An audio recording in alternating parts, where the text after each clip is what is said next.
How's it going? Well, I think it's going well. Happily, everything was ready on time. About 6 weeks ago, looking around, we thought, gosh, this will never be ready. But I didn't say it out loud. And the collection's back in the old building. The first exhibition is open. Everybody is milling around, and I think it's going well. Now, you've been talking to a lot of people today, and for many people this is their first impression. We've been here together, but what's your general impression from what they say to you? Mm-hmm. I think the reactions are enthusiastic. Generally people have had some idea of what to expect from the outside of the building, the new wing, but I think they're really generally quite astonished when they come in and they see what I describe as breathtaking interiors. And it's a building that in some ways holds its secrets until the last. As you walk around and then you see the opening with the pond, you see the titanium facade, you come down and you see the light catching on, glancing over the streaming water. And then when you come in and walk around the corridor into a space like this, which I think captures something of the open and inviting feel of Rietveld's original building, I think people are really quite taken aback, and it's, I hope, an impressive experience for them. In speaking with the architect earlier, he said that one of his ideas was not to impose too much on the area, and that only 30% of the area of the building itself is above ground. That's above ground now is filled with art. How does that feel? Well, I think as you wander around, you don't get the impression that 2/3 of the building is under the ground at all. It's a very light building, it's a very airy building. And of course it's great to see it with art in it, fulfilling its proper function. What is going on over in the old building? You know, I haven't had a chance to walk over there yet, but how has that changed? Well, you'll see that we've completely renovated the old building. Everything's been taken out and done again. About 10 months ago there were just 4 walls and a roof left standing. There's a new presentation of the permanent collection. We've been able to give it much more room, and we've hung the pictures in such a way as I think to give each picture more attention. I think the phrase wall power comes from America, but Van Gogh's pictures have certainly got wall power, and we try to give them the room so they can come across and people have room to see them. There's a new presentation of Van Gogh. There's also a new presentation of the Van Gogh in the context of the 19th century, and that we're very pleased with. We think it works very well. Well, John, I know you're real busy today, so thank you very much for talking with us. That's a pleasure. Thank you.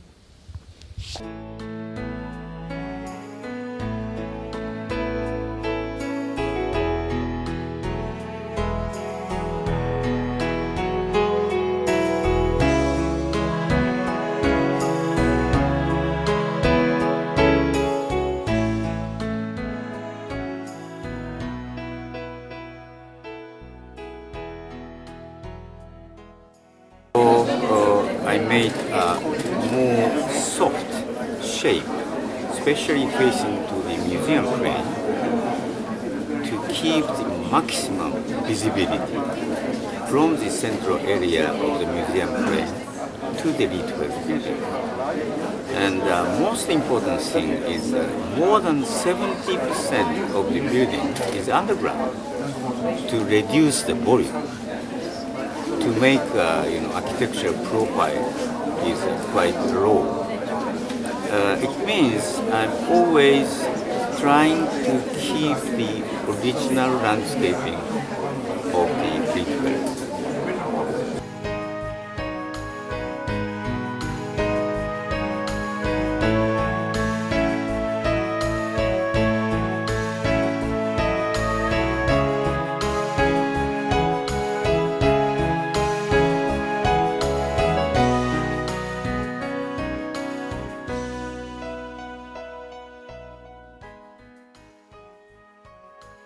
It's hectic.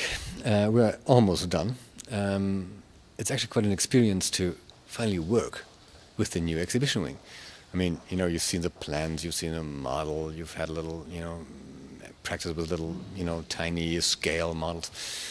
Yet when the paintings arrive, it's a different world, and we were a little bit scared, you could say, that this volume that we have all of a sudden. We were used to cabinets. Whenever we were planning an exhibition, this painting, room 3 left more. Now we have this volume and large walls, and so we thought, that's going to be interesting. And how will it look? Because the building was finished about 4 or 5 months before the first painting came in. You had to dry and all that. So the paintings came, and then you have like a week to arrange it. And you plan for many years, and you get a week to hang the paintings. And that's frightening. But I think it looks good, and the building proves itself as not only a striking structure, but actually very practical. You don't expect that from modern architecture. Too bad, perhaps, but it is possible.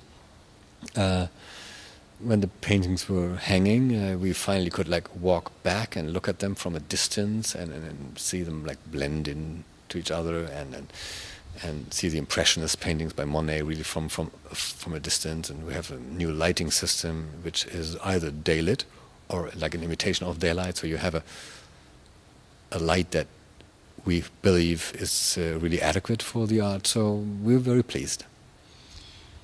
So all in all, your new wing is going to be primarily used for exhibitions, is that correct? Exclusively. This is the exhibition wing. It's built for exhibitions, yet it is built actually for the old situation, because our collection was expanding and always suffering from the exhibition. So we always had to take a floor down and have our exhibition there. Now finally we can do it here and leave the collection more or less alone, and people can see more paintings. Van Gogh is distributed all over the floors in the old Rietveld building, and the tourists and the visitors, they can distribute better, evenly over the building.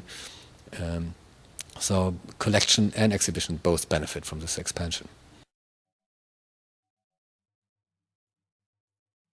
It's an exhibition on Theo van Gogh, Theo, Vincent's younger brother, who is known only actually as the one who sent the checks to Vincent to keep him going and painting and alive. Yet all our collection actually is Theo's, because Vincent's own paintings, the paintings the brothers collected, that's actually our museum. And we always wanted to dedicate an exhibition on Theo. Theo as collector and Theo as an art dealer. And we thought, well, this is the moment, because the museum has a little brother now.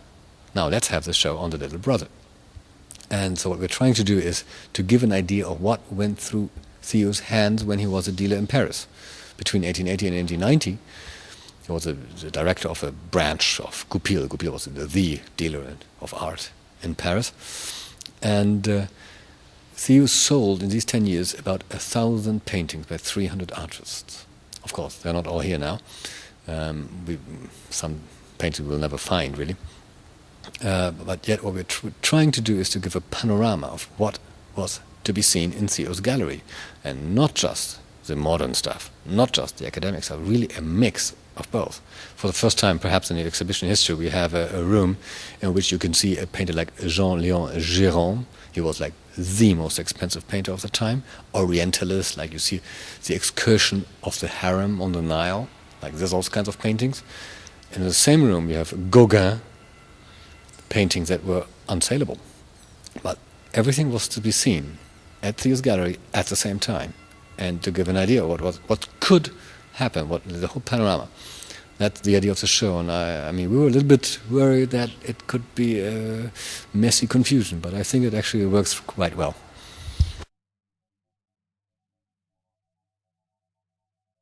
We installed this room as at home with Theo's.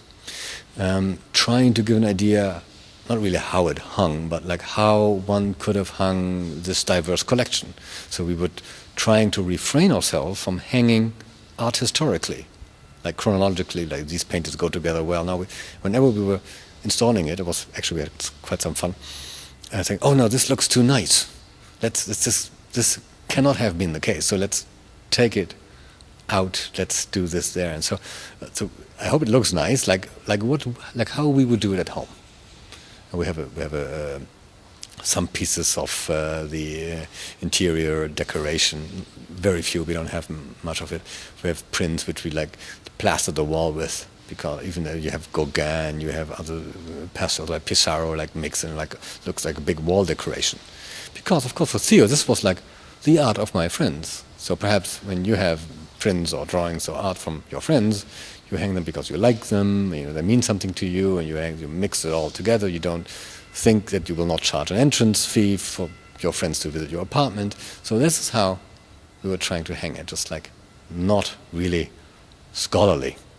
So we were also wondering how that will be received by the public. So far, so good.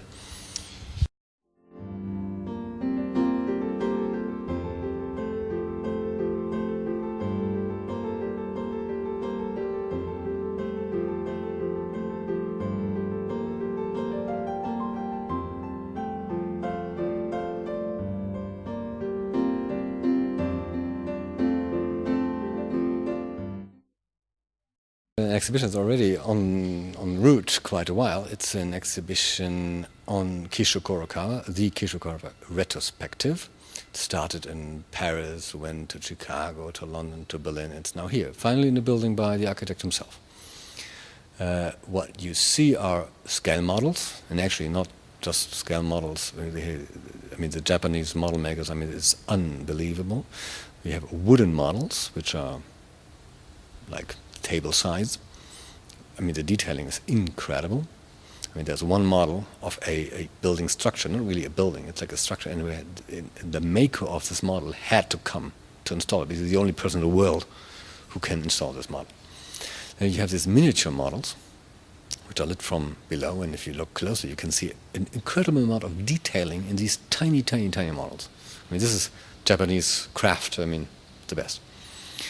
And you have photo panels, and you have like white panels and red panels. And the idea by Kurokawa is that the red and the white are like opposite, and the red panels represent older buildings, like of the first phase of his career, and the white ones more recent buildings.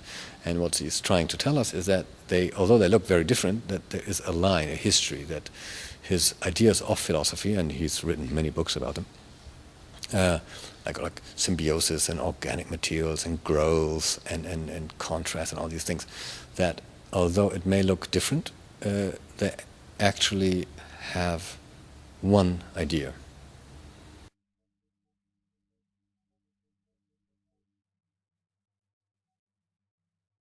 Trying to create something which is absolutely modern and yet reflects the culture of the place.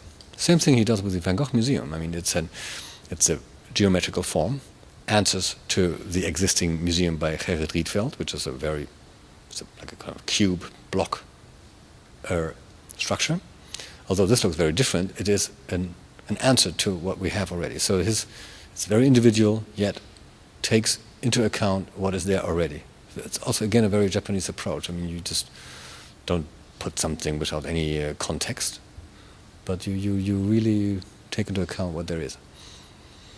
Now, I know this exhibit is going to run throughout most of the summer. What do you have in the future coming up? Yeah, life goes on after Theo, and actually our program is almost full until up to 2002. Even this year we have 3 more exhibitions, 2 major ones. The next one is the collection of Dr. Gachet. Dr. Gachet is the doctor who in Auvers who is the one actually who worked with Van Gogh at the end of Van Gogh's life.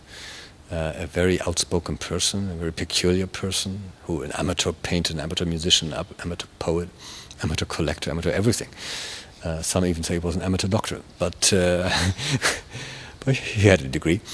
So he was loved by artists. Pissarro, the Impressionist, told Theo that, if you want to find a place for Vincent who wants to go back to the north, this is the place.